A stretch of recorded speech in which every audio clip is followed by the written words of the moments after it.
Hi, Ben. I'm a big fan of yours, and at the meet and greet, I told you I've watched all your shows and well, watched thank all you. I your appreciate debates. it. So this question, I know no one's asked you yet, because it's a relatively new phenomenon. But to preface before we get onto the question, you've mentioned before, to which I agree to, that the women back in the days, more with like Christian values and Judeo-Christian values, that they've realized men act a certain way. Therefore, we should take preemptive measures so that men don't act that way because we know how they act. Whereas the new third wave feminist movement sees men and says, well, if men act that way, therefore women can act that way as well. So what this is leading to is the new phenomenon is the slut walk movement. I don't know if you've known about that. Yeah. Yeah, so I'm just wondering, what do you think are the ramifications of women saying, well, if men can go out and dress however they want and women can do the exact same thing, do you think that leads to a loosening of the fabric of society, of course where I do. shame is a necessary determinant in society? Yeah, and that it leads to like sexual assault and an increase in things? Okay, so I think that, first of all, if somebody commits a sexual assault, the only person to blame is the person who commits the sexual assault, right? That right off the bat. Right? Victims are not to blame for their own sexual assault.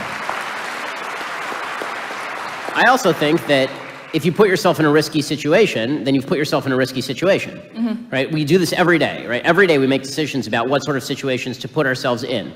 If I walk through a high crime neighborhood waving $100 bills above my head and then I am robbed, then it is the fault of the person who robs me. It is not my fault, but I also made a bad decision to do that. Yes. Okay, so two things can be true at once. And it is not blaming the victim to say that it's a bad decision to walk through a high crime neighborhood at night waving your wallet over your head. Yeah. Right? It is also not a good idea to go to parties where drinking and drugs are commonplace with a bunch of guys who are pigs. Yes. Right? That's just not a good idea. Now, does that relieve responsibility from the guys? 100% not. If a guy rapes you or sexually assaults you, he should be castrated or killed. Yeah. I'm very strict on this. Absolutely. But, and one more question.